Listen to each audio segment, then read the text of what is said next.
Welcome, everyone. And those of you who are online, welcome to you as well. And we're delighted to have you and our very special guest, Mr. Jonathan Harounoff, who is Israel's international spokesperson to the United Nations. And he's going to talk to you today about his view of the geopolitical situation in Iran, in Israel, and the United Nations. He's also the author of a wonderful book, which I have at home and read, and it is wonderful, called Unveiled, Inside Iran's Women, Life, Freedom, Revolt. And it's a harrowing book, but accurate. It's a moving book, so I encourage you to consider it. So let me just introduce him to you, and the way we're going to structure this is we'll sort of do a Q&A, and it'll be a fluid discussion, I hope. So, the women's movement, the uprisings in Iran started after the death of Mahsa Jina Amini because she wasn't wearing her headscarf properly and it didn't cover enough of her. So she's a hero, a martyr. He's the author of the new book, as I told you, and he will share with us how women and girls have emerged not only as participants in the protest movement, but as a central internal challenge to the theocracy, to the Islamic Republic, arguably one of the most significant such challenges in decades, and raising the question of whether these developments represent a broader turning point within Iranian society. And as I said, what we will discuss. Before we begin our program and before Jonathan, we get into our conversation, we have a surprise event, and I want to thank one of our active members of ESAP, that's the NGO Committee, End Antisemitism and Promote Peace, is Dr. Andy Zeigman. So I'm going to turn the floor over to you, and you can go on. Take pictures. Yes. Jonathan relayed to me that he's very nervous about this. So I'd like everyone to take out your cell phones and your cameras. You're going to see something that you've never seen and will never see again. Still nervous? Even more so now. All right. I have to start somewhere and make this one be totally appropriate. Those who know me know. The New York Times just published an article about Israel training dogs to rape Palestinians. News, front page news. Fortunately, they didn't go a step further and publish what else they found, that Israel's also training dogs to misgender Palestinians, which is far worse for some of these people. They're more concerned with pronouns. They should be concerned with proverbs. So I'm going to start with a proverb that is appropriate for why we're doing this. Solomon, Proverb 31:8. Speak up for those who cannot speak for themselves, for the rights of all who are destitute. Speak up for those who cannot speak for themselves.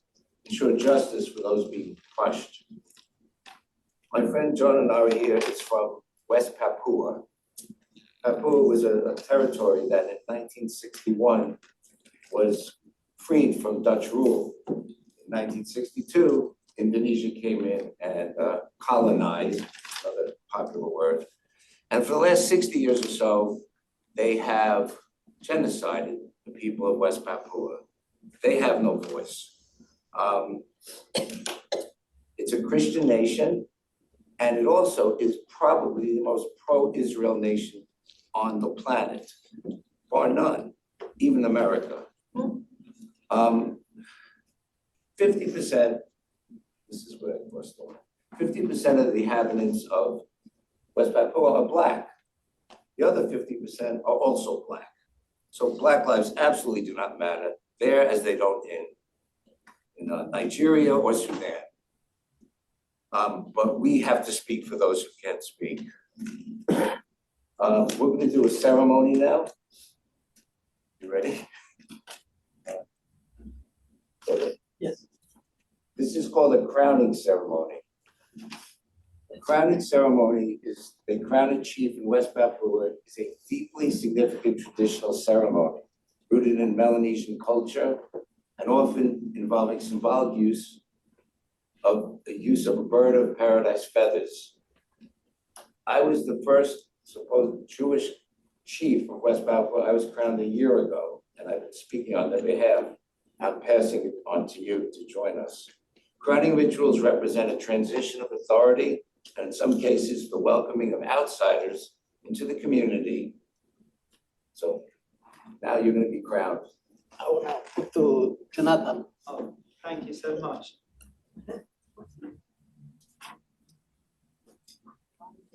Should I sit? This is the crown from New Guinea, what we call West Papua. This is originally from Bird of Paradise. And this is from shell, and another is from leaf, wood. They make for us, for the meeting or important, like we meet somebody. Recording in progress.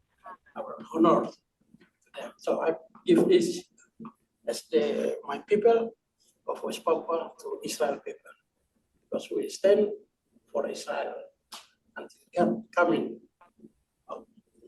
Thank you so much. Oh, this is I've got a big head, I'm sorry. well, muzzle top. Thank you.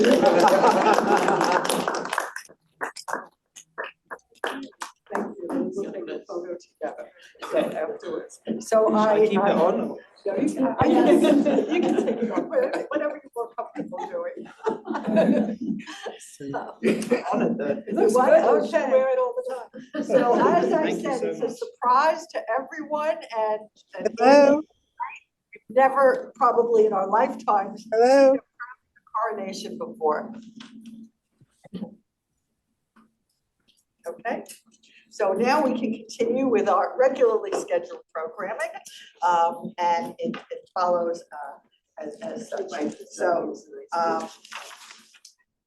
thank you, Andy. Thank you, Mr. Anari, and of course, thank you, Jonathan Harounoff. So let's start with some questions or statements. I know that many of you looked at our website and have probably read a little bit about Jonathan, but he's a British-born Iranian journalist and currently serves as Israel's international spokesperson to the UN. He's the author of the book that we mentioned. His work has appeared in many, many different places, including the BBC, the New York Post, Jerusalem Post, and the Forward.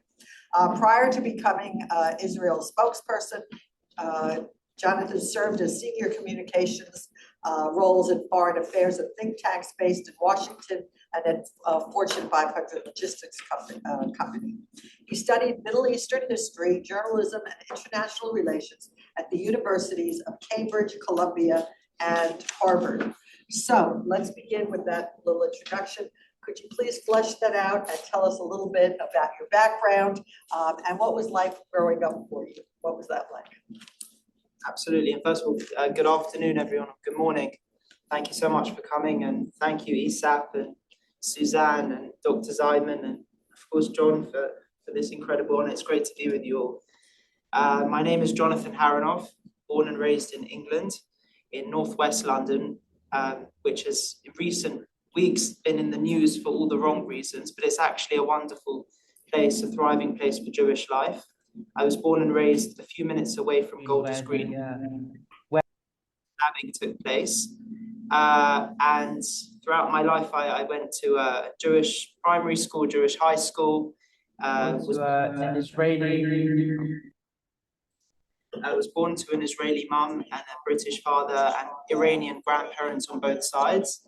So I was always surrounded by all of the great things that exist within all of these cultures, the food, incredible food. If you haven't had Persian food or Israeli food, then you should ASAP. Surrounded by the music, the art, the culture. I've got to appreciate Persian music even more recently because of Ghazal's amazing singing. And if you haven't checked her out, you should immediately as well, after you've had your Persian meal. But I've always been interested in everything that happens in the Middle East and beyond the headlines, basically. And I think that's the topic of today's discussion, that I think everyone knows the baseline level of what's happening in Iran. When you ask someone what comes to mind when you say the word Iran, in most cases, especially in the West, they're going to say things like the supreme leader or Ayatollah or regime or Strait of Hormuz or missiles or nuclear weapons, but there's a lot more inside Iran. There's 93 million people there, the vast majority of whom despise the regime more than many of us do. And one of the goals that I've set in recent years is to better understand the Iranian people, to speak to them directly, and to highlight how big the gulf is between the Iranian people and the 47-year-old Islamic Republic.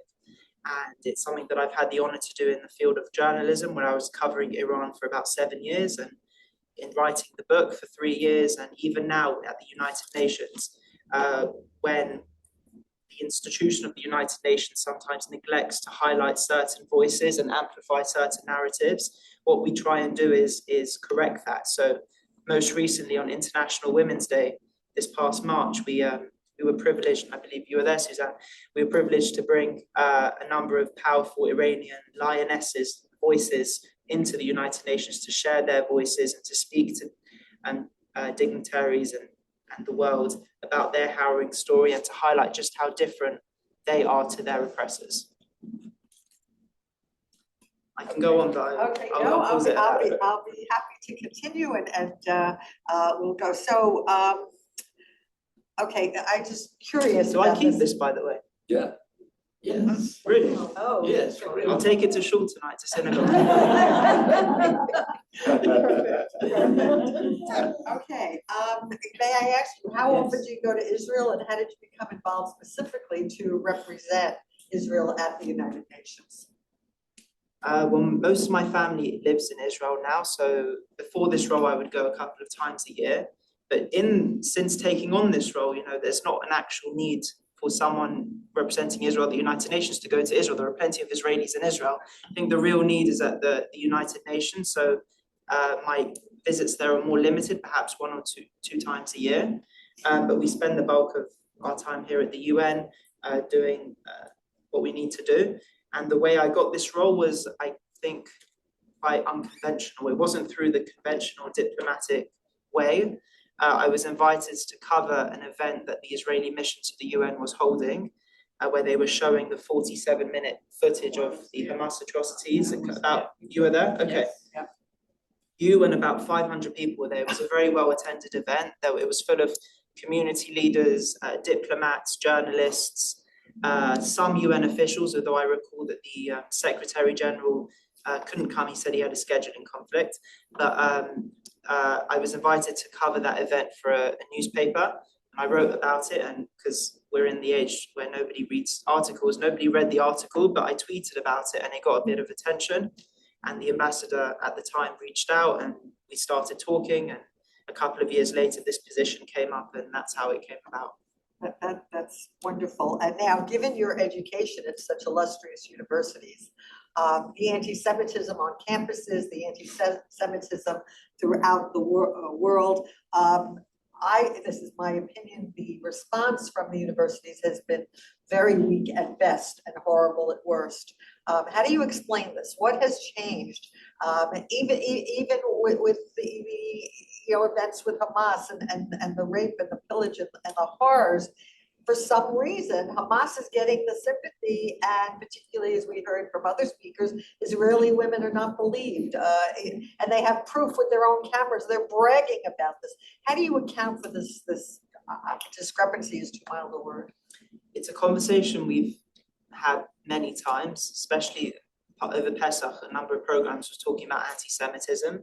I think the thing that gets lost here is people sometimes wonder, how can students who are so educated at these Ivy Leagues or in England, Oxbridge, think these things? And it's not, you've also got to ask, like, what are they being educated? Who are they being educated by? I think at its core, these universities are incredible places.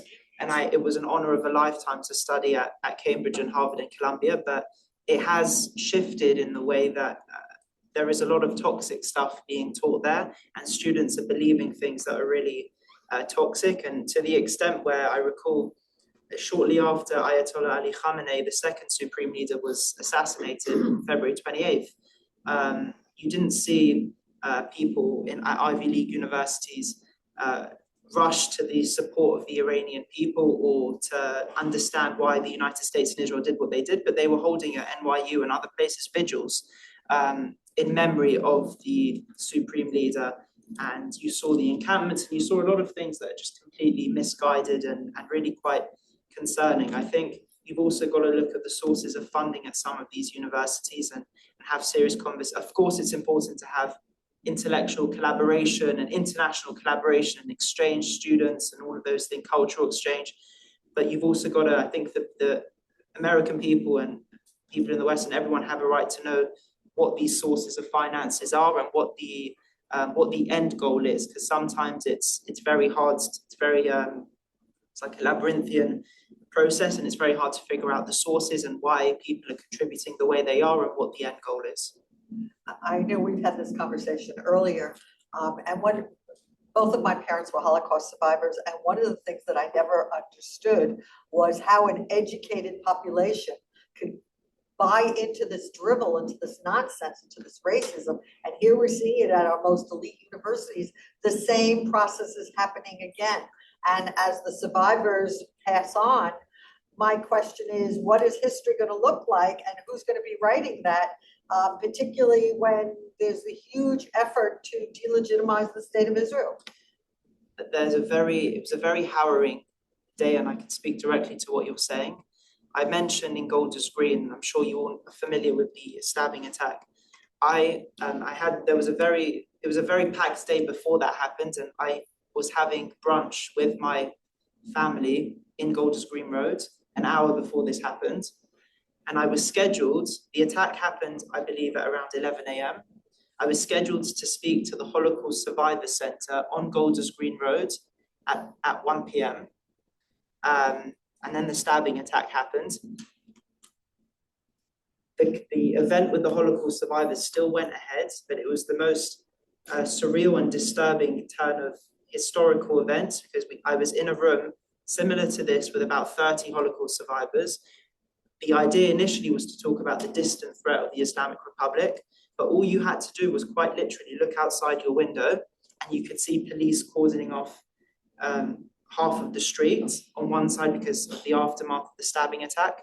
And then if you look at the other side of the window, there is this, in the UK it's very well known, I don't know if it's known here, there's a very well known memorial wall that's been erected in Golders Green Road, and it was there initially to highlight, to be a vigil for the hostages who hadn't been returned home yet. And ever since they all returned home, thank God, it's turned into a vigil for the Iranian people, everyone who's been killed, the tens of thousands who've been slaughtered for the past number of years by the Islamic Republic, and that also was vandalized. And we were in a situation on that Wednesday where I was speaking to these Holocaust survivors, and they were telling me about how dangerous it is, the normalization of hatred, and how some people, I think, misunderstand what the Holocaust really was and how it started. It didn't immediately start in the gas chambers. It started with a very sort of tepid, slow normalization of hatred and dehumanization, and normalization of the dehumanization. And they were talking about this, yards away from where the latest anti-Semitic Iran-linked attack had taken place. It was a very disturbing turn of events that I thought I'd share, and it's something that stuck with me.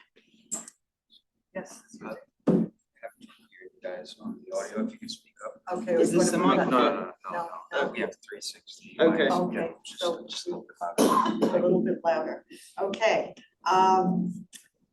So I would say that education, and I've taught classes on the Holocaust at the college that I taught at for many years, and I always used to say education is the answer. Well, I don't think that anymore, because I think education has failed.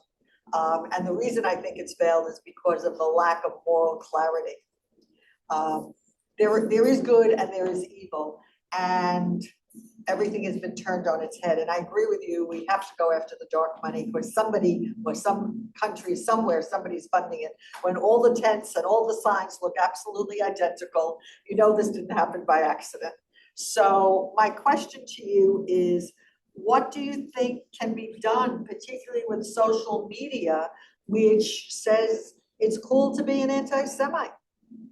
It's a very serious problem and a very important question, because you're at a time now where facts can never compete with content that is designed to outrage you, whether it's AI or just an image or a video, 3-second video that's taken out of context. How can bog standard facts-driven press release or a press conference ever compete with like an image of someone's guts? Like, you know, it's an impossible, unequal thing that is, I think, something that Israel's diplomacy unit has been trying to grapple with. But I think the only way to do it is, there are always going to be people who deny whatever we put out, however compelling it is, however crisp it is, and people always saying that Israel's PR isn't where it needs to be. But I think the only way to continue to do it is two things: is to continue to build alliances with incredible people all over the world who have similar struggles.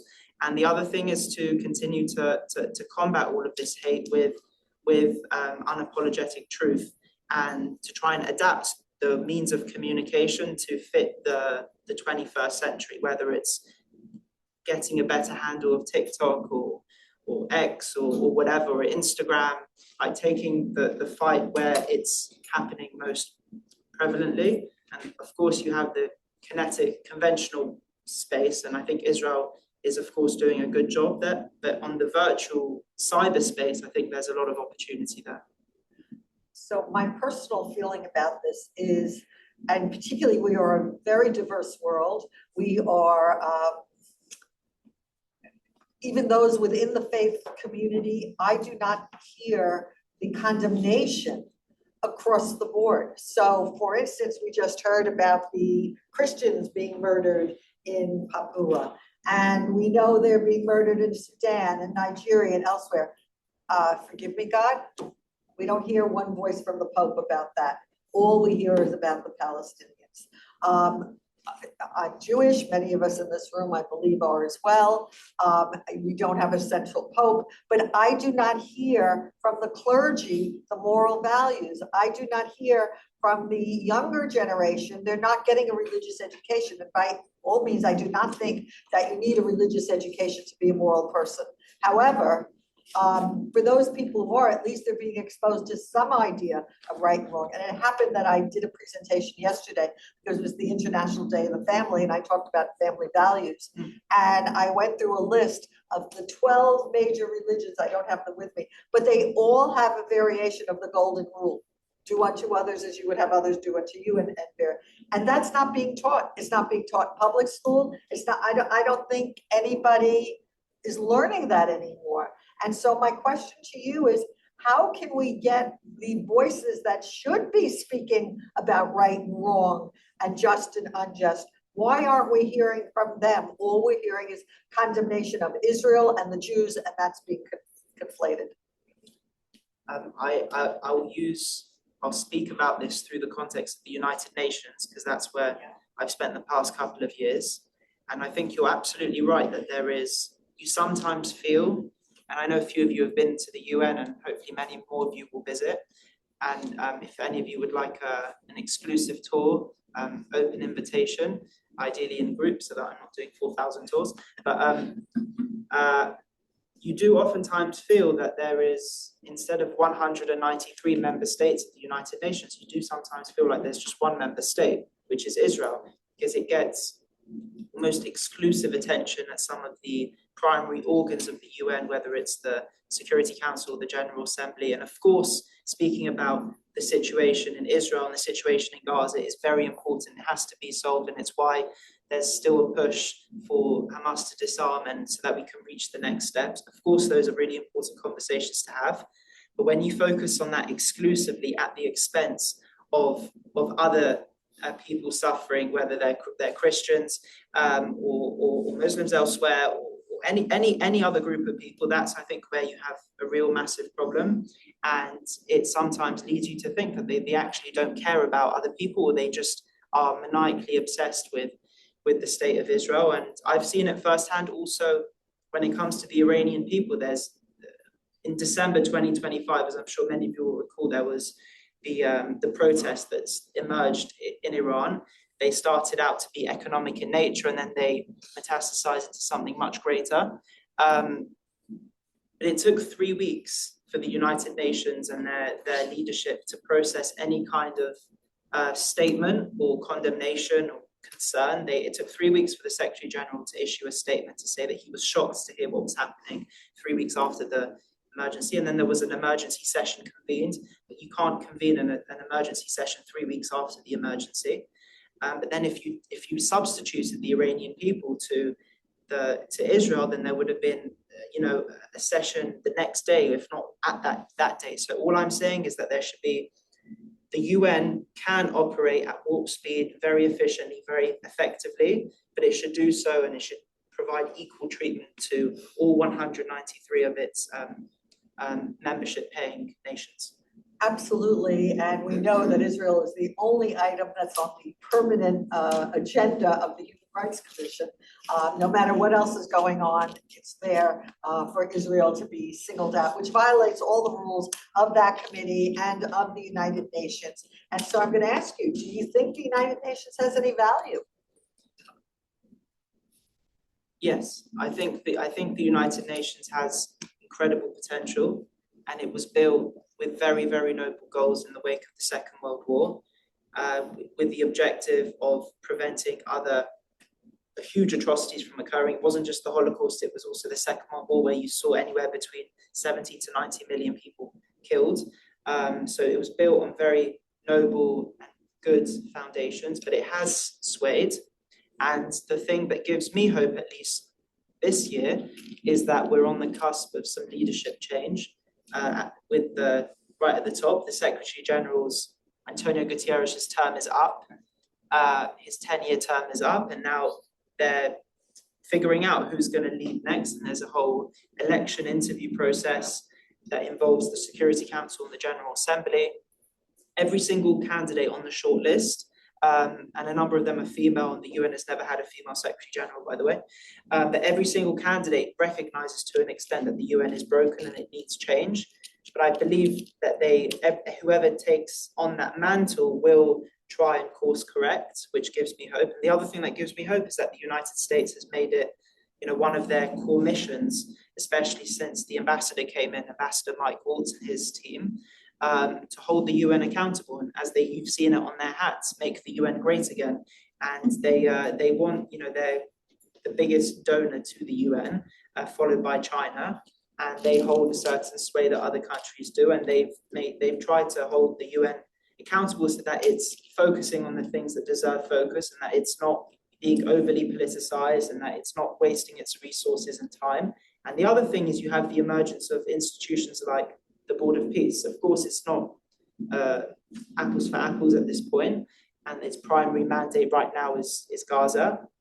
But I think even the emergence of a potential alternative organization that's very shiny and new and exciting is a wake-up call to the United Nations that it's not the only kids on the block.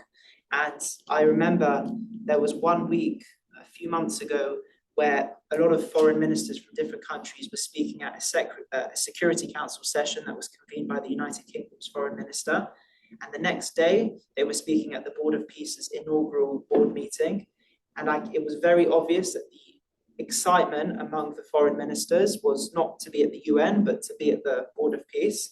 And much of the news, the media and the press coverage was weighed heavily towards everything happening at the Board of Peace. So I think all of these things in combination are really a wake-up call to the UN, and gives me some hope that there is still room for change. Apart from all of that, I would say that the UN is a massive ecosystem, and I recognize a few of you who are in the UN ecosystem. You can see that the UN is full of officials and agencies that are doing good. A lot of it is overshadowed by a lot of the bad things that takes up all of the oxygen, whether it's UNRWA or individuals, or special rapporteurs, or independent experts who are neither independent or experts, but things like that. So that's another thing that gives me hope. So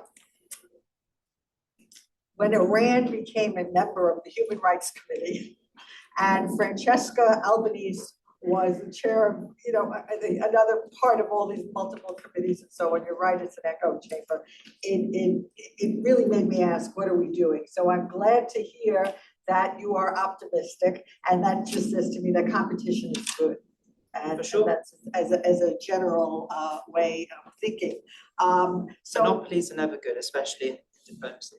so now, going back a little bit, many people have argued that Israel has committed genocide against the people living in Gaza. Yet during World War II, the US and Allied bombings over Hiroshima, Nagasaki, and Dresden, and more recently, the urban warfare in Iraq and Afghanistan, where there were huge numbers of civilian dead, not military, civilian dead. And in Gaza, the PLO does not make distinguish between the military and civilians. They're all soldiers in their own war. Again, what's so different about the war in Gaza? I think what's so different is that everything Israel does is seen through the lens of Israel being the aggressor, Israel being the bad guy, and it's seen through a very black and white prism.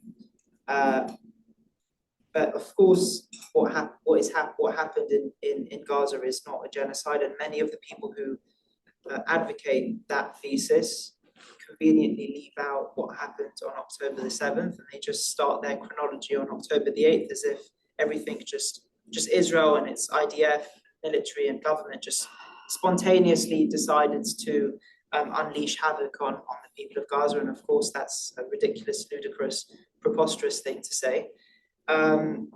If it had been a genocide, it would be one of the most unsuccessful genocides out there, just given the numbers and Israel's military capabilities. And it's obviously not a genocide, and there are many ways to refute it. But I think just looking at the length of time that Israel had spent in Gaza, and the amount of human resources it put to make sure that they weren't, going wholesale on anything, I think just demonstrates that obviously genocide was not the goal and it didn't happen, and that a lot of Israeli lives were lost in order to prevent any kind of mass casualty event. But the only parties responsible for everything that took place in Gaza is Hamas and the Islamic Republic, who funded and supported Hamas. Yes, and that follows, give me that I have to read this question. On September 12th, 2025, 142 out of 193 nations of the UN voted in favor of the New York Declaration for a two-state solution. Given the horrific events of October 7th, 2023, what do you think of the timing of this vote? Is establishing a Palestinian state now a reward for Hamas's brutality? And incidentally, Israel obviously voted against it, alongside only 9 other countries: Argentina, Hungary, Micronesia, Nauru, Palau, Papua New Guinea, Paraguay, Tonga, and the United States, while 12 nations abstained. So on the one hand, there's the move to have a Palestinian state within the UN, but on the other hand, the timing is such that it almost seems like become violent, you will get rewarded. The other thing I would add is I think that New York Declaration was a huge disservice to the Palestinian people and to the whole situation in Gaza.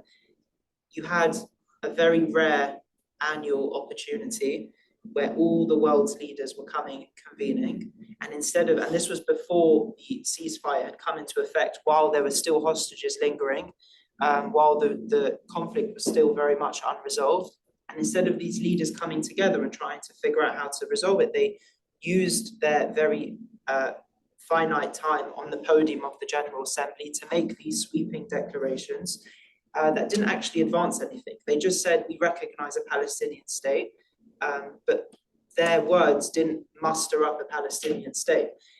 Instead, what they could have done was they could have used the valuable time they had on stage to call for the release of the hostages, to call for Hamas to back down, to call for tangible steps to bring about some kind of peace. And only very few, as you mentioned, 12 or so nations focused on that. And got their priorities straight. And I think you saw that in like the tangible outcomes of the UN and High Level Week. And we didn't mention it, but apart from the fact that much of High Level Week was actually during Rosh Hashanah, but what you saw was that not much came out of High Level Week at the UN, but then a few weeks later, much of the action was really happening in the White House, where President Trump and Prime Minister Netanyahu announced this groundbreaking ceasefire, this hostage release framework, and that's really where momentum started to kick in, and with the UN very much on the sidelines. And I think that's a result that they misused their valuable opportunity during High Level Week to try and effectuate change, and instead many of the leaders there just used it to score personal points. Okay, so let's hope some people and countries get smart. So now we're still in the midst of, I don't want to call it a war in Iran, because President Trump calls it a skirmish, whatever, other words, a short-term excursion, a military operation. And I understand that that's so he can avoid getting, meeting the approval of the Congress. But we are in the middle of a war, no matter, what terms you want to call it.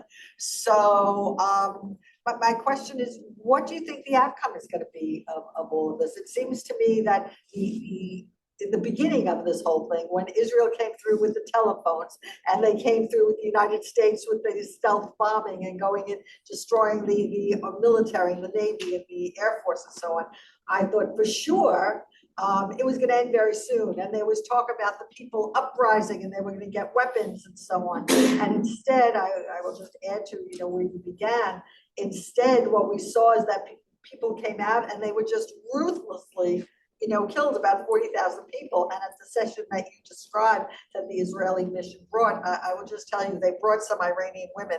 This is my characterization. They were young, they were intelligent, they were beautiful, they were very well dressed, educated, et cetera, et cetera, et cetera. And there was one beautiful woman with her eyes shut out. Yeah. And she was a protester. And who would want to put themselves out on the line like that unless you have weapons? So what happened to this whole thing about weapons that, there's going to be this uprising and the war was going to be over very soon. Now we're in a different phase of it. And I'm certainly glad that, American people aren't being slaughtered. And I think fewer people are being slaughtered, but I don't know for sure because the news is, is just not available. But where are we going with this? What is your prediction in terms of, and I will just add, we all know that Trump was just in China, he's on his way back. And I'm also wondering what impact that trip do you think will have on the outcome of this war?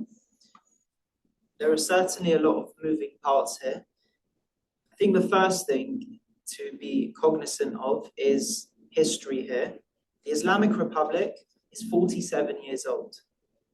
In the grand scheme of Iran, Persia's history, that is really like a blip. That history goes back thousands and thousands and thousands of years, and it's that history that a lot of very proud Iranians in the diaspora are attaching themselves to and yearn for. And it's also why so many brave Iranians, including Brahila Amiri, the woman you mentioned who was shot in the eye, are fighting and putting their lives and bodies and eyes on the line. It's because they're fighting for this incredible country that they're not going to relinquish to this occupying Islamic Republic in Iran. But where it goes from here, I would say a few things. I think it's a very tense situation. What we've known now is that the Islamic Republic suffered significant military setbacks. There's no question about that. I think where people misunderstand the situation is they don't realize, I don't think that the Islamic Republic thought that it could defeat Israel or the United States militarily. I think what they were hinging on, and they sort of succeeded in to an extent, not a great extent, is they were waging a war of attrition on their adversaries and on their world. And the simple reason for that is because they're not a democracy. They don't have they have the luxury in this context only of not having to be beholden to the views and grievances and votes of their people. If anything, the people of Iran are just executed and slaughtered and disappeared if they show any kind of dissent. Whereas in the United States and Israel, these are thriving democracies. there's no country in the world that's had more elections than Israel in the past 10 years.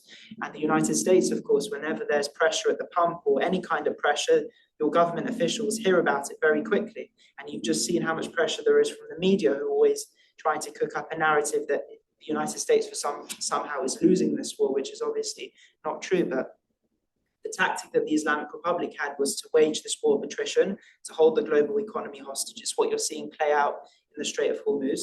But I don't think they're going to be able to hold on that much longer, and it will reach a point, if there isn't another development, where the IRGC and the Islamic Republic's military infrastructure will no longer be able to support their people, and that could lead to the greatest kind of fracturing and dissent and upheaval, because the only missing link that you've seen in the past 47 years is that the IRGC, which stands for the Islamic Revolutionary Guard Corps, not the Iranian Revolutionary Guard Corps, their job is to guard the revolution. It's in the name.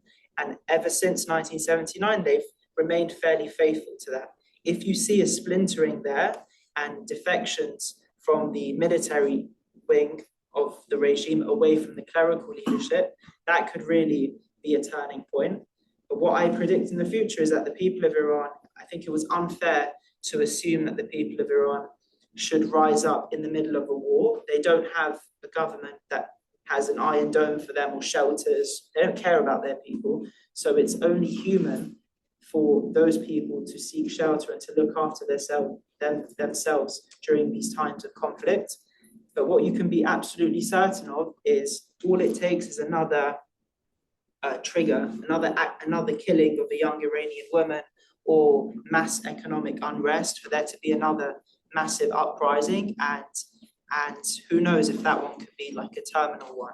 But the reason why I mentioned 47 years is just in the space of 47 years, the Islamic Republic has seen wave after wave of upheaval, of protests, whether it was in 1999 with the student protests, or 2009 with the Green Revolution, 2017, 18, 19 economic protests, 2022 with the Mahsa Amini killing, 2020, right before the 12-day war, there was a massive trucker protest that didn't get any coverage but could have been very serious.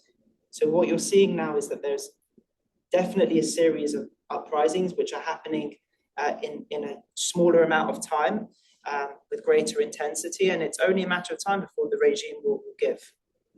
So I want to go in two directions now. One is basically, if I understand you correctly, what it would take to have this massive uprising is that there has to be a fracturing within the government. I'm not really sure why the IRGC or IGRC, help me with the initials in the right order. IRGC, they are loyal to the mullahs, to the theocracy. Ultimately, Iran is a theocracy. The theocracy has been destroyed. The leadership there, as far as what we hear, has basically been destroyed. So to whom and what are they loyal to? And if there's the economic blockades and so on are having such an impact, eventually they won't be able to be paid. So do you think they will turn on the mullahs, on the ideology? I don't know how else to phrase it. I think that component is just one of it. I think three key things that need to happen for there to be any kind of real mass transformation in Iran. The first is mass internal mobilization, which you've seen a lot of. The second is very serious and tangible and lasting international support, which you've seen ebb and flow from institutions like the United Nations and elsewhere, who can apply, and Western governments who can apply a diplomatic and economic pressure on the Islamic Republic in isolation. And then the third is this figuring out a way to get the IRGC and the Basij and other armies to defect. But it pays to stay loyal, which is why many of them are not staying loyal for fundamentally ideological reasons. It's because the IRGC and the clerical leadership have become very entwined since 1979, and especially since Mojtaba Khamenei, the current supreme leader, came into power. What we do know about him, the little we know about him, is that he has had very close ties with the IRGC, which means that the IRGC is going to be even further entrenched in all aspects, many aspects of the country's economy. So it's not going to be an easy job to disentangle these things. But I think if you have at least the first two, done properly, the mass mobilization and international pressure, which you don't always see in tandem, and I think it can make the third much easier. And it's something that also, another thing is there also hasn't been a tremendous amount of coordinated and unified leadership in the opposition. One of the most prominent voices that I'm sure many of you are familiar with is the exiled Crown Prince of Iran. He's someone I've met and interviewed in the book and elsewhere. He has a tremendous amount of support, groundswell of support in Iran and outside. But there are also people who don't think he is the right person. People who, unfortunately, whether it's right or not, make him synonymous with the very monarchy that was toppled by the Islamic Republic. And the other thing is they say that he's someone who hasn't been in Iran for so long. So which means that there isn't a whole unified thing around him. But I would say that it's all about, I think there's a tremendous role. Sometimes the international community and Western observers sometimes play a passive role, especially when there is a certain narrative that the Islamic Republic is falling or has fallen or is on the brink of collapse. It could lead us to kick into some kind of complacency. I think we have an active role in ensuring that Iran is free and that the people of Iran can unlock this freedom they've been after for so long. And it's a matter of how we do that through our different networks. And ISAF, I'm sure, has amazing connections, making sure you reach out to Iranians in the diaspora that you know and asking them how you can support them. If you're in government, working with your government to stop aiding and abetting and working with the Islamic Republic. If you're at the UN, there are other tools at your disposal. So there are many things that you can actively do to help Iranian people. So let me see if I understand this correctly. From a military, there is the IRGC. All right. Yeah. Is there another, what I'll call national army as well? And if so, I think are they in competition with each other? There's the regular army that's Yeah. known as the Artesh. Okay. And then there's a sort of part of the IRGC, there's a sort of paramilitary wing called the Besiege as well. They're not necessarily in active conflict with each other, but the group that really holds all the cards and all the power is the IRGC. The regular army is not at that level yet. And if there were, which there isn't, some kind of skirmish or conflict between those two forces, you can be sure that the IRGC would come out victorious. So that's serious, which brings me to the economic war, and I'll call it an economic war. And at least as I read it, the hope is that the United States and the rest of the world will be able to bankrupt Iran. They, with their oil, if they can't get it out, they can't sell it, and it's all being stored on Kharg Island, and they're now bringing empty boats into the straits. So they have too much oil and no place to go with it. And here is my big fear, and I have the fear for two reasons. Well, if they have no place to put it, they'll just dump it in the sea, and we will have an ecological disaster. And Israel will be blamed for that.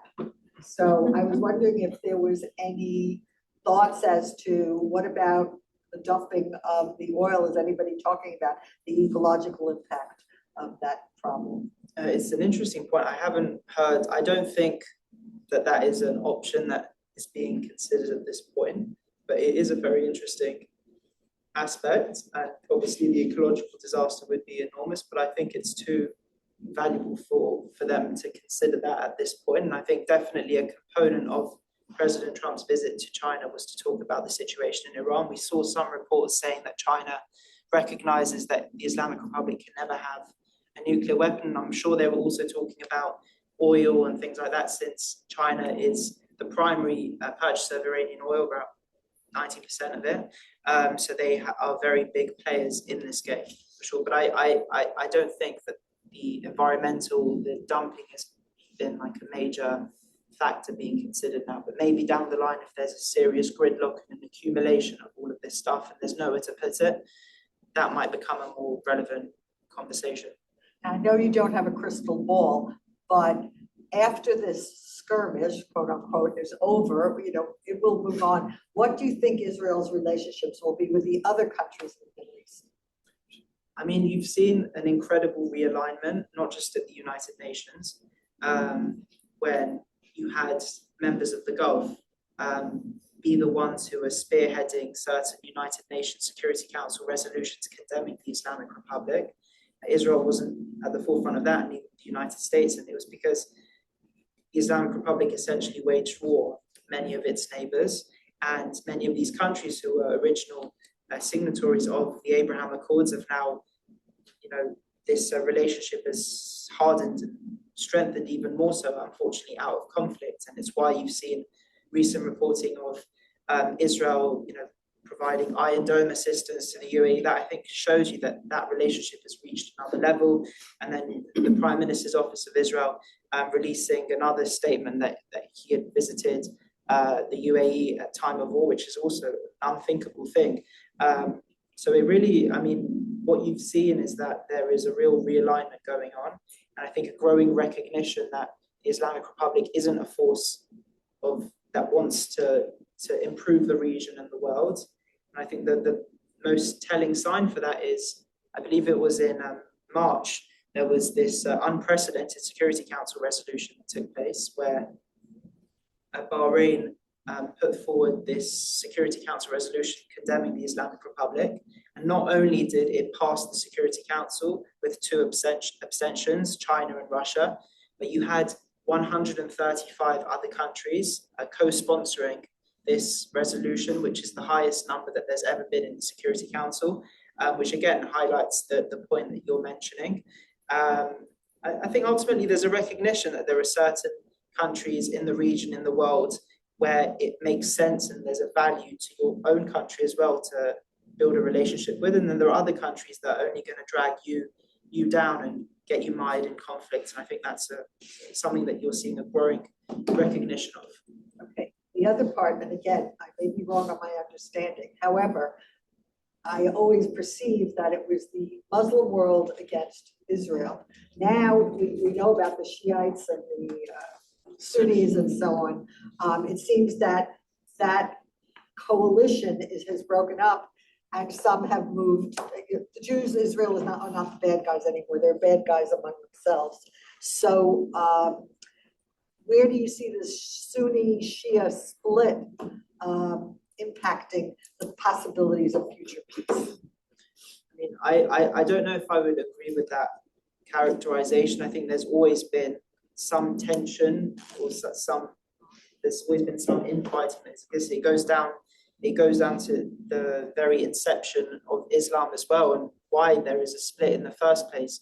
If you just look at it from a theological perspective, when you had they were known as the Rashidun Caliphate, and people who believed that one individual should be the next successor of Muhammad, and then other people thought that somebody else should take it, and that's how essentially this split emerged. And you've seen a lot of civil wars and infighting in Muslim majority countries that have nothing to do with Israel, that it sometimes boiled down to this Sunni Shia split. So I think this perhaps is like the latest iteration of it. You've also always seen some kind of hegemonic tension that exists between Saudi Arabia and Iran, and part of it is also to do with their theological makeup as well. But I wouldn't say this is necessarily a new thing. Okay. So now I'd like to turn to your book, because as I said, I did read it, and it was extremely well written. So what would you like to tell us about the book? I think some people sometimes wonder why I wrote a book about Iranian women cutting their hair. Like, I'm not a woman and I don't have any hair. But the reason why I did it was for both personal reasons and professional reasons. The personal one is my family, my grandparents come from Iran, and it's a place that's always been of interest, deep interest to me. And I think it's been one of the more misunderstood countries in the world.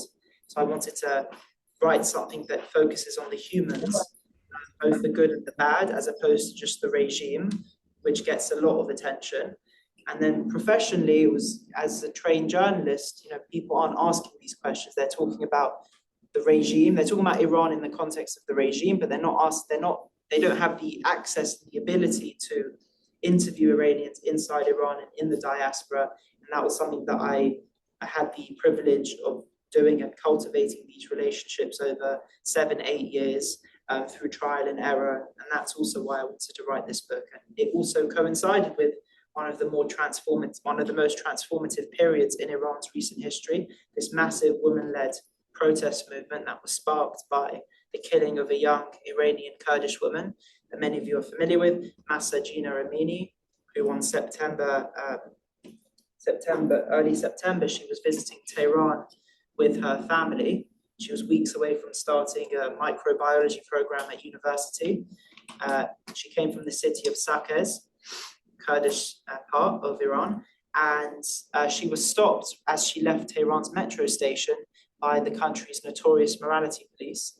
And they stopped her, they accused her of wearing her head covering inappropriately, as you mentioned, and they arrested her. They took her to a local police station where she was beaten badly. She fell into a coma, and 3 days later, on September the 16th, I believe she was brain dead and declared dead. And her death triggered this massive nationwide uprising, and it was accompanied by this anthem, this slogan, Zan Zandagi Azadi, Woman, Life, Freedom. And the book explores the origins of this movement, its successes, and of course its shortcomings, because it ultimately didn't succeed in toppling the regime, but also its legacy. And it very much explains how we got to where we are today. And it even previewed the next potential successor to the second Supreme Leader. This book came out before the Supreme Leader was assassinated, and it has a whole section on Moshtaba as well. So that was the motivation behind writing the book. Did you interview some of these people, or many or all of these women in particular, in Iran, or did you do this via email or some other, electronic means? I wish I could have gone to Iran, but if I went to Iran, it would probably be a one-way ticket at this point. But I hope, I dreamed that I could go once on a heritage trip with a group of people and retrace all of our steps. But for much of this, it was done on the phone, on Zoom, on FaceTime, email, WhatsApp, Telegram, Signal, whatever was available. And it wasn't just like I had spent years before writing articles and feature stories, human interest stories about Iranian people for different publications, including Haaretz and the New York Post. And this was just a continuation of that. So I already had some relationships beforehand. I'm assuming they knew that you were Jewish, and do you think that had any impact on who you could interview and the quality of the interview? Well, there were some people who didn't want any attribution at all, so their insights were very helpful, but it was couldn't name them. Especially the Jewish people that I interviewed inside Iran. They're, a very extraordinary Jewish community, probably unlike any other in the world, where there are about anywhere between 8,000 to 12,000 Jewish people there today, and it's still the second largest Jewish community in the Middle East. But if I listed their names in the book or publicized it, they would be immediately targeted. So any conversations I had with them was off the record or on background, just informative. Is there anything else you'd like to tell us before we turn to questions and answers here and online? And anything else you'd like to tell us about the book or anything else? My wife designed the book cover,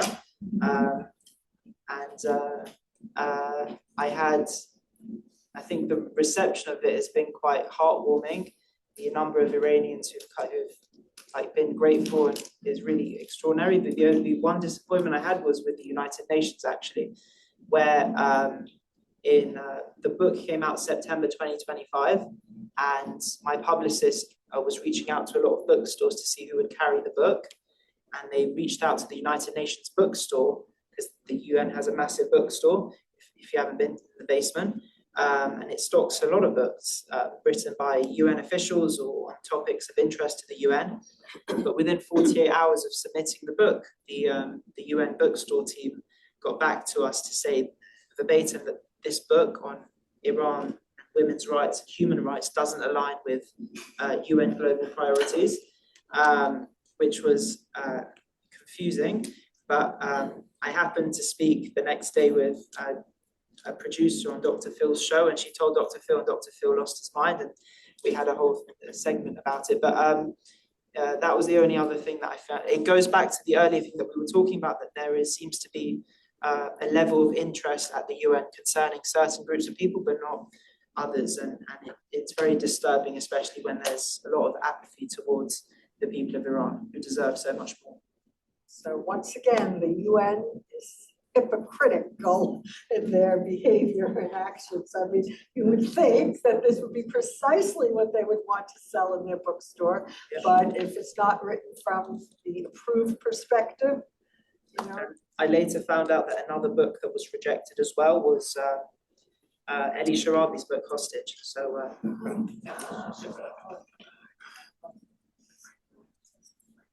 Okay, well, on behalf of ESAP, I want to thank you very much for joining us and sharing your thoughts with us. They are profound. So let's start by giving Jonathan Harounoff a big round of applause.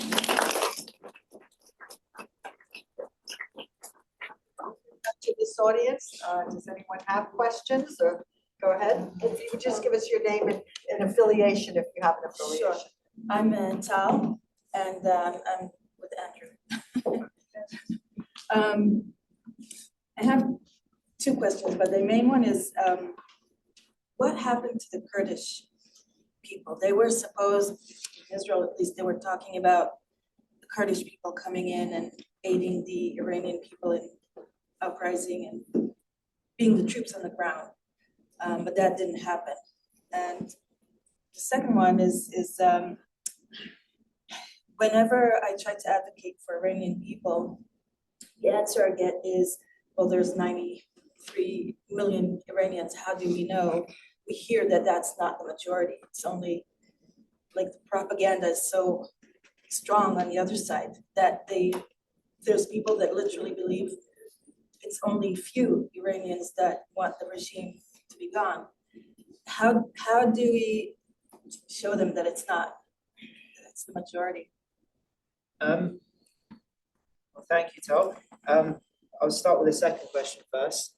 There isn't conventional, like, door knocking polling in Iran for obvious reasons, but most experts estimate that anywhere between 80 to 93% of the country's population is profoundly against the Islamic Republic, dissatisfied with the regime, and wants a future free of the Islamic Republic. I think the best way to demonstrate that, especially if you're in New York and you have limited access, is to use the most extraordinary resource that many of us have that we may not even realize, is Iranians in the diaspora. They are essentially the windows and the keys to us better understanding what is going on really inside Iran. They're the best connective tissue between these two worlds, and many of them, first or second generation, have experienced these things firsthand, and they have connections inside Iran sometimes. I think that is the best first place, and being able to amplify those voices is really the best way to go about it. And again, it's something that's really severely underutilized, and they know, again, like, which organizations are worth following, which individuals are worth following. They're able to easily debunk the fallacies that a small percentage of the country really is against the regime and everyone is. Of course, there is a percentage in favor of the regime. It's probably between 10 and 20%, which is still significant, millions still, but that pales in comparison to those who are against.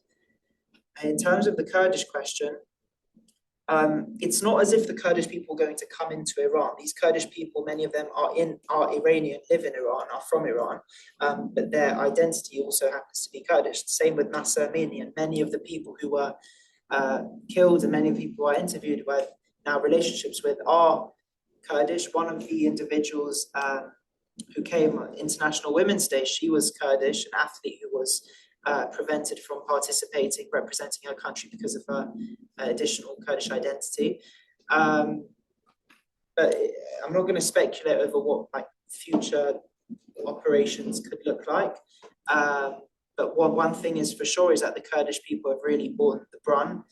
They've been persecuted the most, and one very popular regime narrative is that they are not to be trusted and that they're separatists and they always want to create their own states.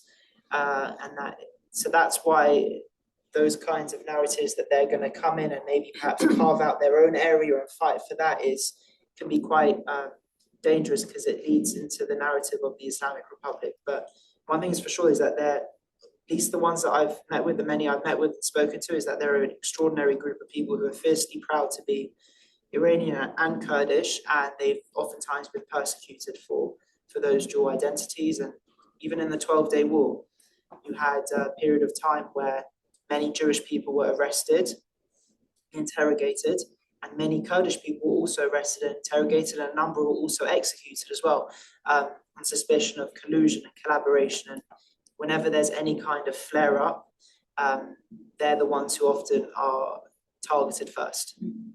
May I follow up on that? Because I did read in the New York Times, of all places, that in the beginning of this war, Israel had given arms to the Kurdish people, but instead of distributing it to the Iranians for this so-called massive uprising, that they were all stolen or sold or used for their own purposes. So I don't know how much credence to give to that, but if it was in the New York Times, it must be true.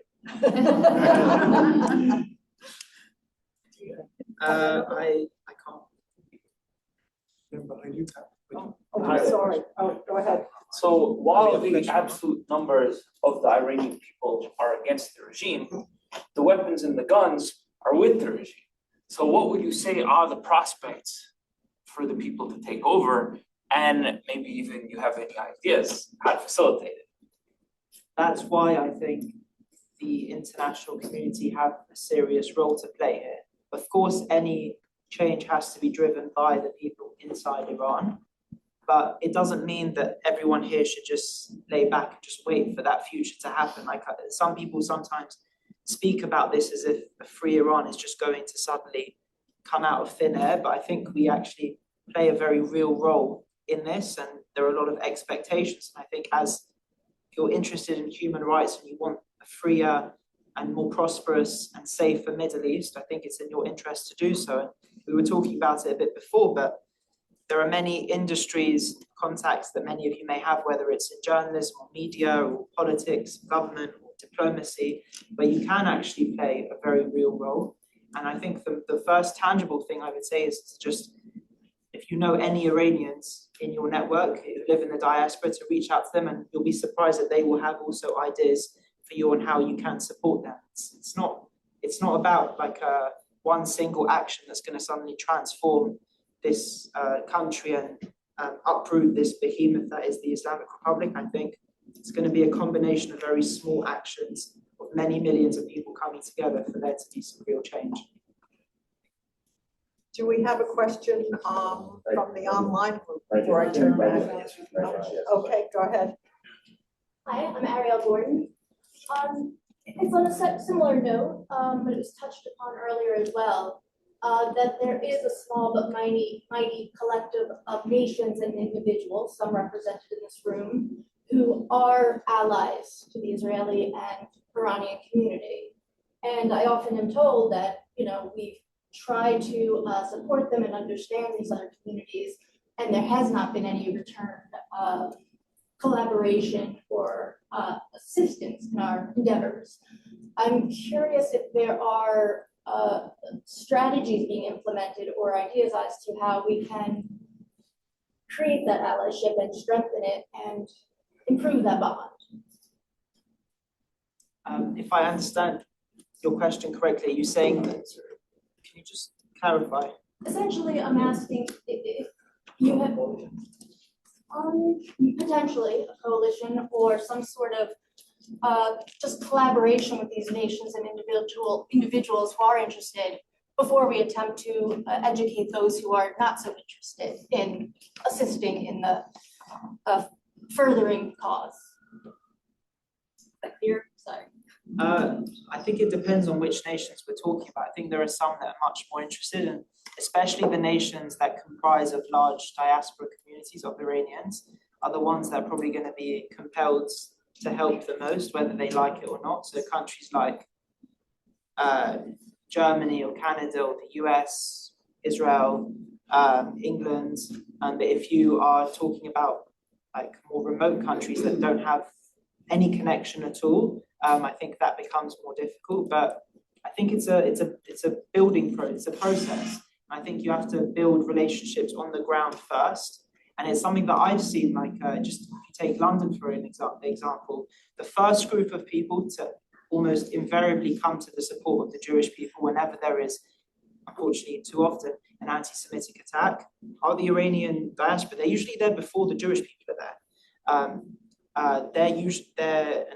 Just Golders Green Road is just an example of it, where when the stabbing attack happened, the whole road was filled with pre-1979 lion and sun flags, and people who were Iranian man saved. yeah.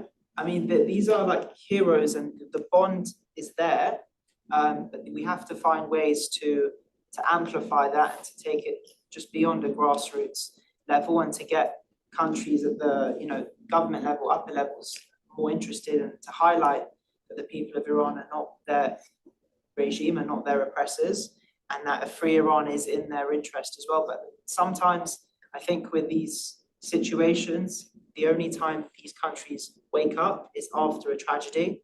Like in England, you're seeing the government start to kick into gear in terms of prescribing the IRGC as a terrorist organization, only really in light of this latest spate of attacks carried out by these pop-up spin-off terrorist groups affiliated with the IRGC.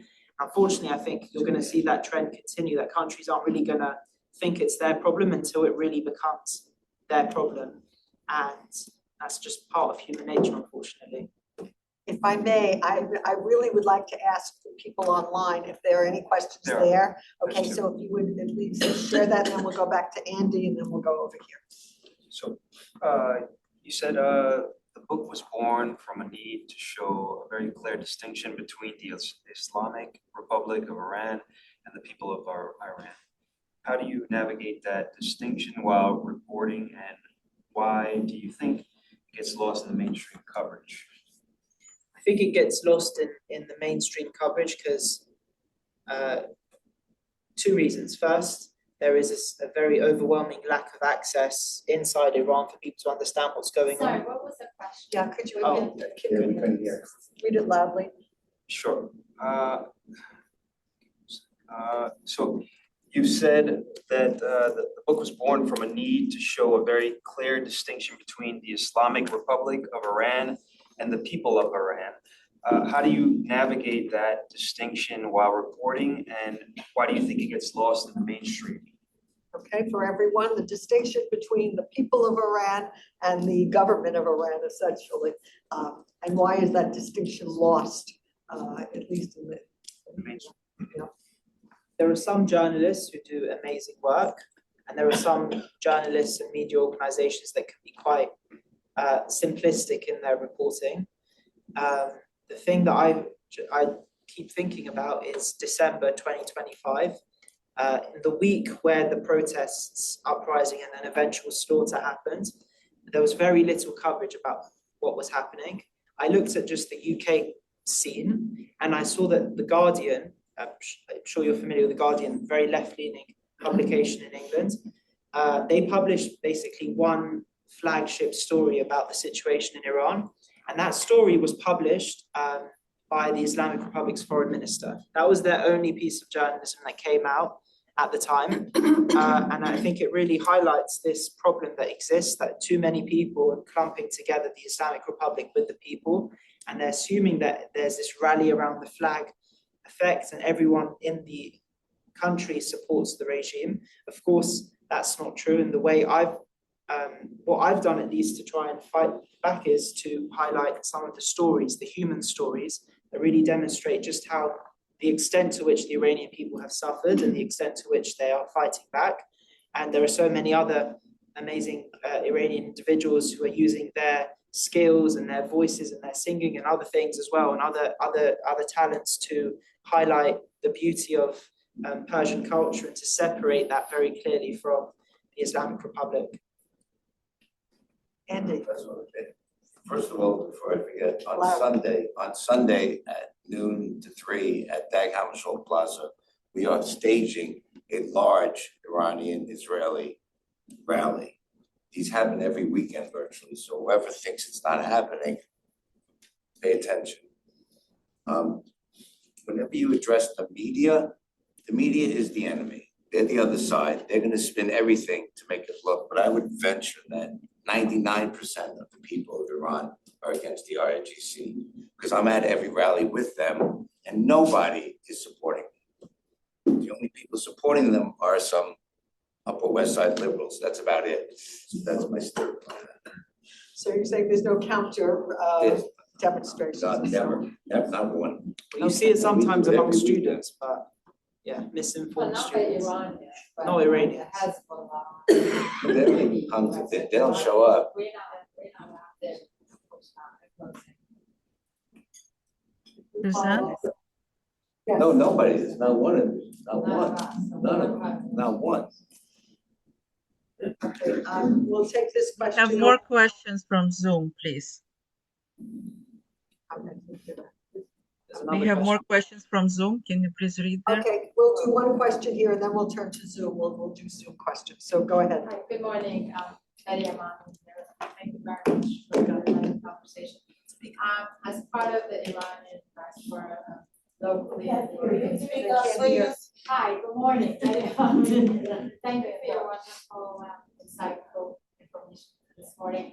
As part of the local diaspora, some community activists and, I will locally and repeat other the question. projects, what do you suggest that we can do on the outside more to bring, to your point, the different viewpoints that exist right now, not what you have next?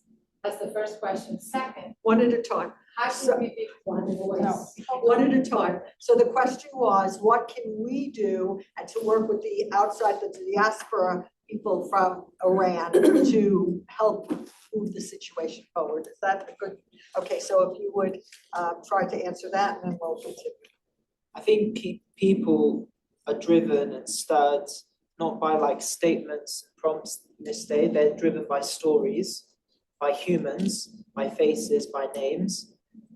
So as much as possible, as much as we can humanize and name and talk about the stories of the people in Iran who are suffering the most, I think that's what will get people stirred the most.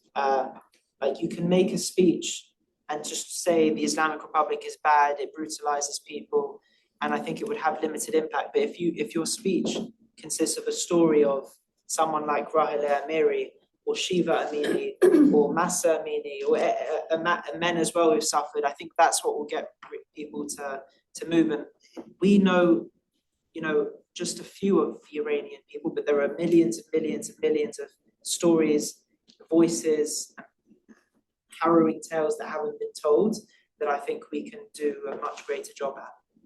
We'll get back to you in a minute. Can we just have some of the questions that, She wants you to read it aloud. okay, So it's second question. it's too small, I can't do that. The book notes that Iran carries out the second highest number of executions in the world, and that 2023 saw at least 853 executions, a 48% increase from 2022. What do you want all Western audiences to understand about what dissidents and protesters face? It's a great question.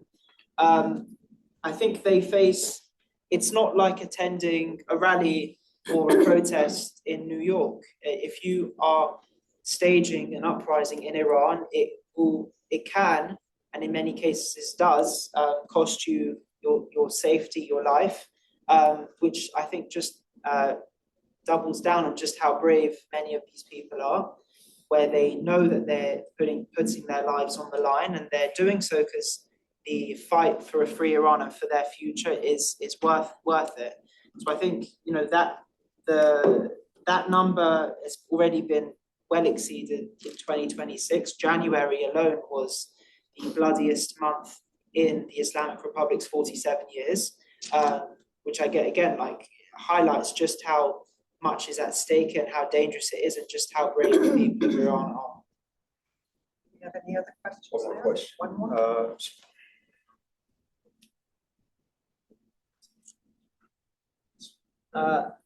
Please describe the situation for Jewish communities still living in Iran. So the Jewish community in Iran, as I mentioned, is fairly small, but it's still large compared to the rest of the Middle East. Still the second largest Jewish community in the Middle East. About 8 to 12,000 Jews there, mostly concentrated in cities like Tehran and Shiraz and Isfahan. They have certain protections afforded to them. They can go to synagogue and they have kosher restaurants, things like that, but they live a very precarious existence, and they have to disavow everything related to Israel and Zionism. They have to take part in pro-regime rallies. They are usually used as props by the regime to highlight that the regime couldn't possibly be anti-Semitic. It's why in the 12-day war you had a lot of Jewish people in military gear be photographed by the state-run media.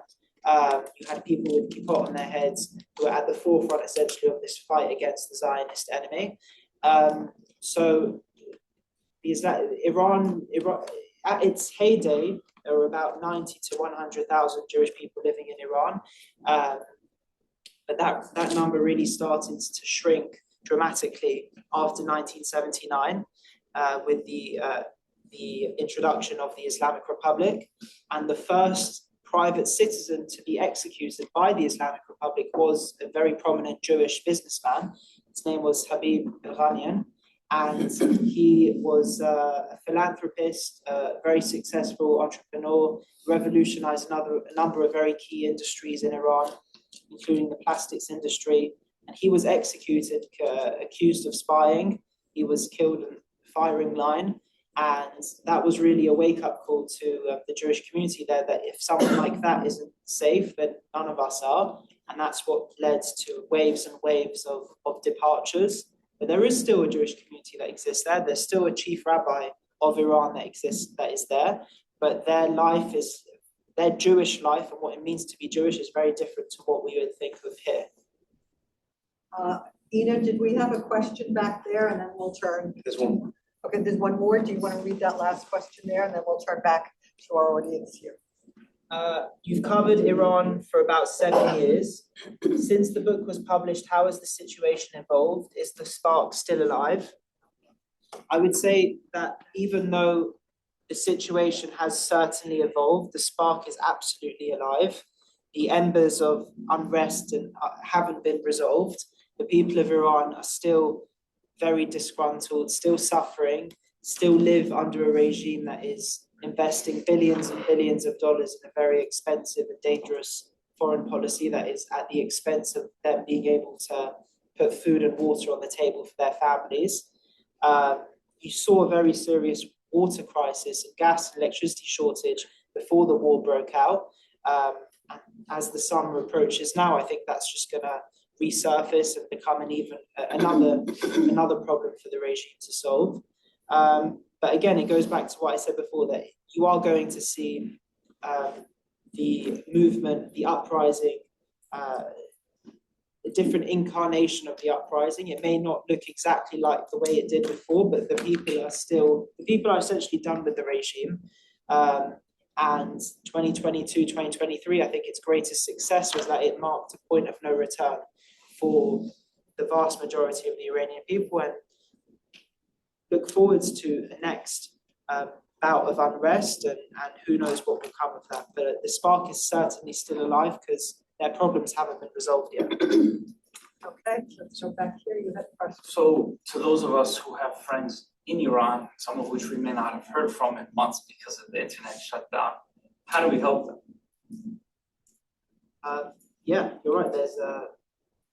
There's been an internet shutdown for more than 70 days. Even the UN described it as the longest and most severe shutdown, one of the most severe shutdowns in history, recorded history. But there are still ways. There are, from what I've heard, they do sometimes have very, very momentary opportunities to speak to family, and what they're hearing is quite harrowing. But there are other ways that I think we can help without having to communicate directly with the people of Iran on a constant basis. I don't think you need a Wi-Fi connection to help the people of Iran. I don't think the Iranian people need a Wi-Fi connection for you in the United States to help the Iranian people. I think there's plenty that we could do, similar to what we were talking about, whether it's the rally on Sunday. There are so many opportunities, so many different things, depending on what field of, what are you in? Real estate. I'm sure, I need to think about it. I'm sure there's a real estate angle here as well. If you're in journalism or media or law, politics, diplomacy, there are many different avenues through which you can support and help the Iranian people. And not only that, but you can also help dispel some of the fallacies that exist about the Iranian people too. I know you had a second question. Go ahead. As you mentioned, there is at times conflict of interest and ideas within the diaspora, which should happen. How could we unite and have one voice to help the Iranians? They wanted to rescue. We don't want to have external conflict amongst different viewpoints because that doesn't help. Okay, let me repeat the question. It was, how can we help the various factions within the Iranian diaspora? Does that summarize that correctly? What can we specifically do? It's a serious problem. It is. And their problem, she had to have a police escort. Yeah. The parade within the Iranian community, they're going after each other. Well, Where she had to be escorted with police a few weeks. Ina, did you hear that? That was really shocking. That here in the United States, that this young lady needed a police escort because the Iranian members of the diaspora were at it against each other. They're not united, and that's very frightening. Well, that also speaks to the Iranian population in Iran. Is there any consensus about what they'd like to see post a regime change? Or consider the Jews, talking about multiple perspectives. Insofar as the diaspora is concerned, it's definitely a big problem. Well, I've seen it. There's a lot of, I would say there's a lot of paranoia. There's a lot of accusations of you're with the regime, you're not, whatever. And I think there's also a third component that doesn't get spoken about is there's a lot of generational trauma or baggage that I think first generation Iranians are carrying from what they experienced in Iran and they've brought it here, which is another reason why the youth of Iran today don't have necessarily that baggage, and that's another source of hope. But it is a big problem. In the wake of the Women Life Freedom movement, there was an attempt to bring these people together in a coalition, the Georgetown Coalition in DC, which included the exiled Crown Prince. It included a number of Iranian American journalists, and dissidents, and Nobel Prize winners. But that didn't last very long because everyone there agreed on what they despised, which was the regime, but they didn't agree over what should come next. And I think there is still, unfortunately, a lot of fragmentation because Iran's a big place. It's a mosaic of different ethnicities and cultures and beliefs and religions. Some people think that you should have a monarchy to come next. Some people think you should have a republic, a representative democracy, some kind of hybrid of all of those things. So I do think it's very important to have a united front, and that's another missing element here for sure. And I think when the Islamic Republic sees that division, it's something that they also try and amplify and deepen divisions even more so than they actually are. So it's a problem. Okay, a house divided cannot stand. Go ahead. Hello, I'm Cheryl Kazan. In reference to what you said earlier about the happening on Sunday. So I'm the president of Dag Hammarskjöld Plaza since 25 years. We built it for the purpose of acknowledging Dag Hammarskjöld's wish to have public assembly in public space. So this is an ongoing story. Now, every Sunday, we do have that presence of Iranian. We're not sure where they are. Are they from the Jewish community? We're not sure. I think so. Yes. And Israeli and American young people. Waving the Iranian and Israeli flag in the same wind is very impressive. So all these buildings that we are surrounded, including 860, 870 of this building, Trump, 850 UN Plaza, 100. I get funding from these buildings for upkeep of this plaza. And they didn't even know there were Jews in Iraq, number one. Number two, I'm from a neighboring area. Speak up, please. Oh, yes? Okay, sorry, voice. My family's from Turkey. But nevertheless, we're always explaining the history. Why I'm asking the question, does the Israeli, I won't say government, do Israelis support this kind of new, shall we say, unity. Even if they're Jewish or not Jewish is not the point. It would be wonderful. There are so many people I know who are not Jewish from Iran, even Assyrians, other communities, but they're never reached out to.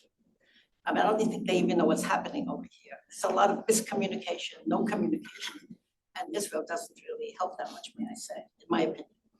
So is there a way to encourage this kind of new opportunity of people of intergenerational who are willing to come and be present in all of this protest that we have all the time, but especially now geared to this issue? They're available, but no one knows how to outreach them. I would say that from the Israeli perspective, I think there's a huge amount of appetite to build relationships between the Israeli people and the Iranian people. And many of much of the reason for that is that there is a very long history stretching back thousands of years, going back to the reign of King Cyrus. There is a very long history there, but apart from that, and there's no coincidence that many of the streets, for example, in Israel are named after Cyrus. I think every single one of the major cities in Israel has Koresh or Chov Koresh there. There is a desire to build relationships, and also people think back to the 20th century where Iran was the second Muslim majority country to recognize the state of Israel in 1950.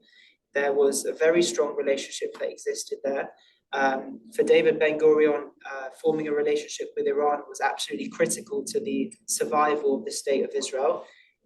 Iran became part of what he described as the periphery doctrine, when there was a growing Arab bloc of countries trying to fight against Israel. Ben-Gurion tried to form alliances with countries like Turkey, like Iran, like Ethiopia.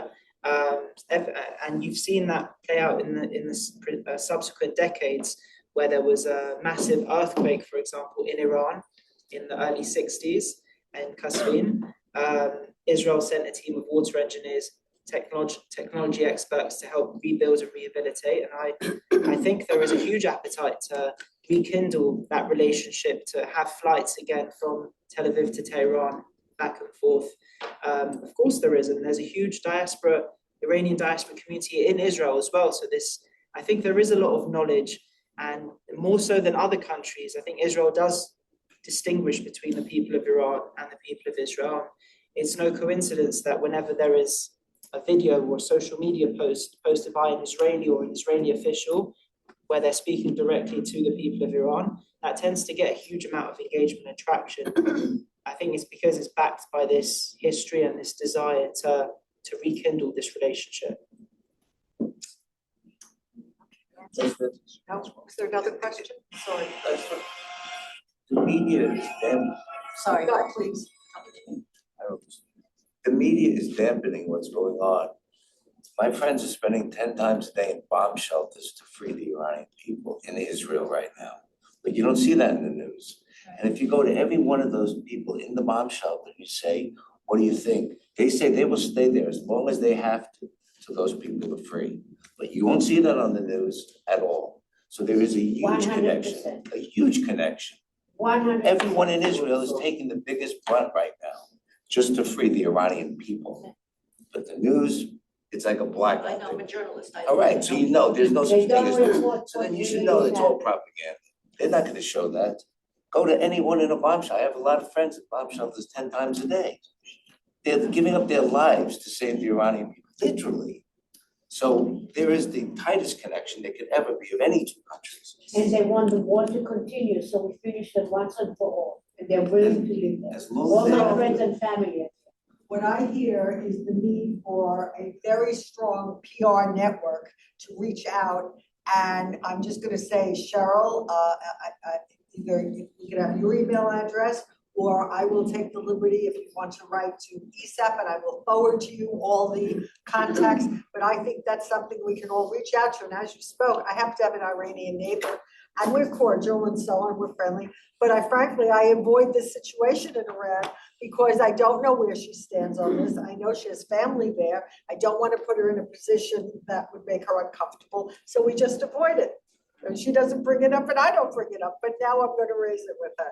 And by the way, she has a daughter in the U.S. diplomatic corps, so that's even another reason to do that. But I think that's what I hear coming from here and from this group is that we need to reach out to any media people that we know to make this a united cause.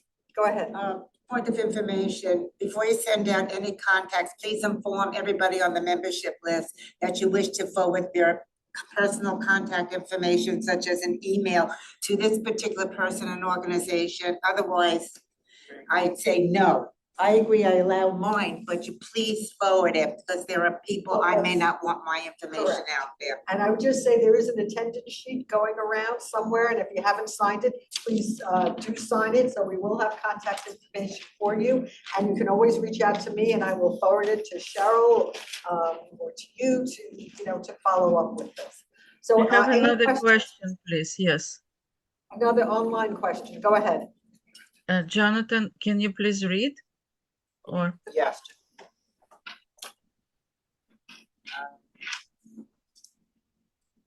You write that a country can't be free unless all women are free. And that's one of the central messages of the book. How has the oppression of women been fundamental, not incidental, to the Islamic Republic's identity over its 47-year history? And how is freedom perceived differently in the West and in the Islamic regime? From its inception, the Islamic Republic waged war on women. One of its fundamental pillars was to be inherently, basically to reverse a lot of the posture and policies of the Shah who was deposed, but to be inherently anti-West, anti-American, anti-Israel. But then another component, a fundamental non-negotiable pillar of it was centered around the subjugation of women and minority groups. And that's remained the case ever since. And it's not just, these aren't just restrictions on what women can wear, but it's also restrictions pertaining to where they work, how they travel, divorce rights, inheritance rights, property rights. So there's a whole slate of restrictions that exist. But the thing that is also not really always spoken about is that women have actually been trying to fight back ever since 1979. The Islamic Republic officially came in February 1979, but March 8th, 1979 was International Women's Day. And even then you had tens of thousands, if not hundreds of thousands of women taking to the streets in Iran to protest, taking part in different uprisings and chanting slogans along the lines of "This is not a revolution in our name." And ever since then, they've been playing very central roles in different uprisings, ones that I mentioned, but their rights and their lack of rights were never at the forefront until 2022, 2023. So it's always been an issue, and the Islamic Republic has sort of always focused relentlessly on making sure that women are treated as second-class citizens. And I think what you saw in the past few years was a point of no return where the vast majority of the women were not had enough. And the thing that I find most interesting is many of the women who took part in the Women Life Freedom uprising inside Iran did so with their hair covered. And I think for them, it's not just a rejection of religion or rejection of Islam. I think it was a protest against the absence of choice. And they chose to practice their religion in that way. But what they were protesting against was the millions of women who were being forced to do things against their will. Well, everyone, I want to thank Jonathan Harounoff. I want to thank all of you.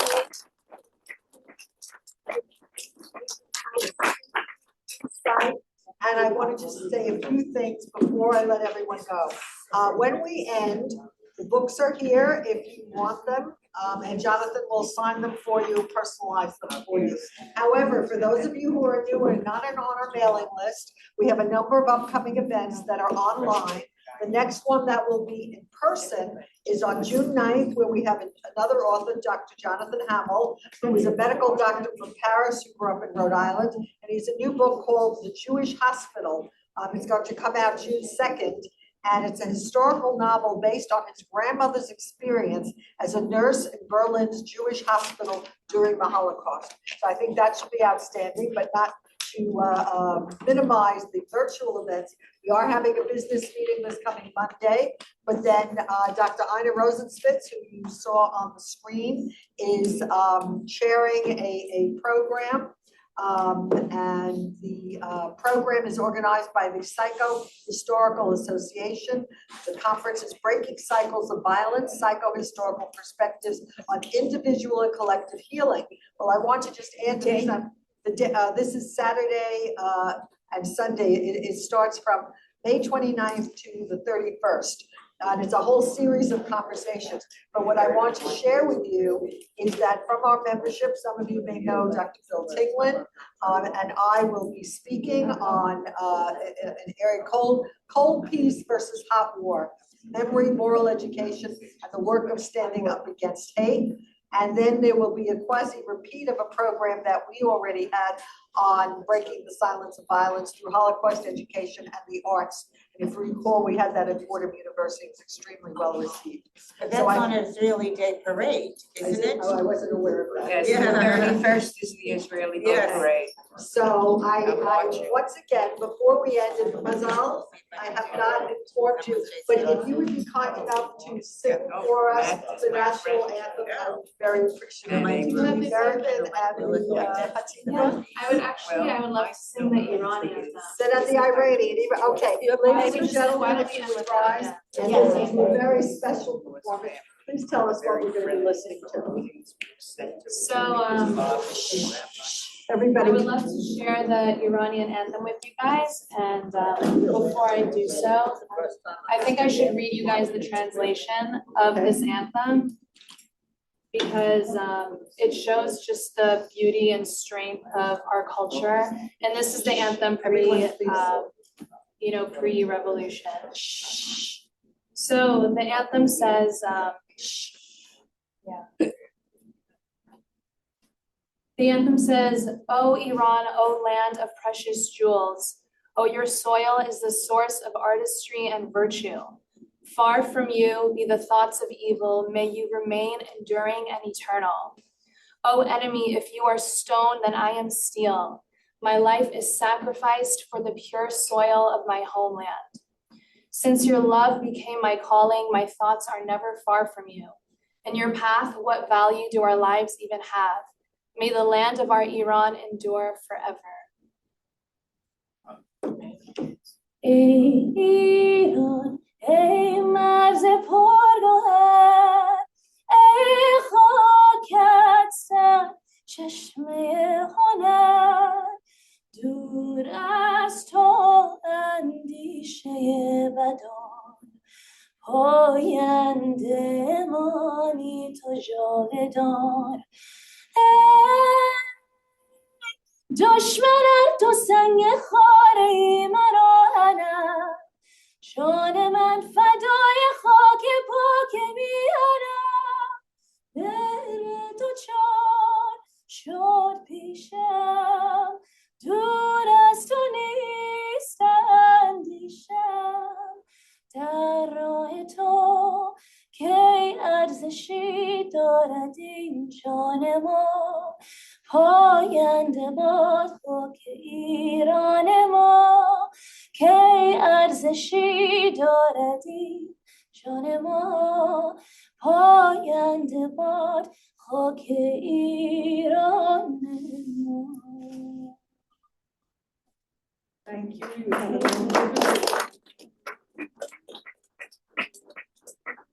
If you'd like a book, please come here, and we hope to see you soon, and thank you all for coming.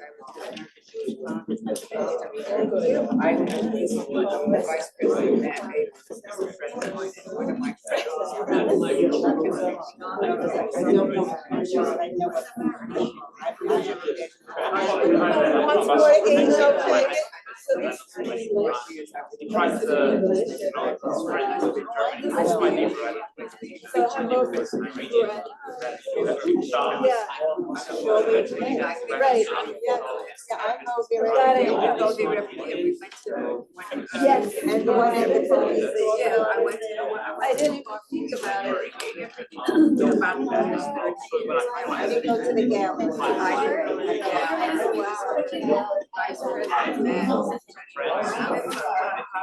And this guy, mom, you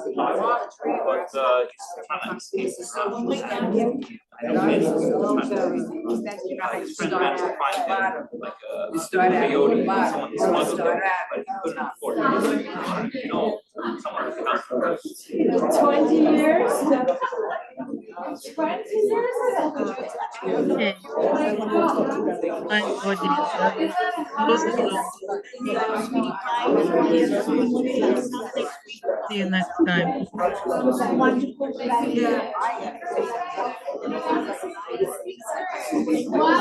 Bye, Ruth. Next time they use this process of resignation.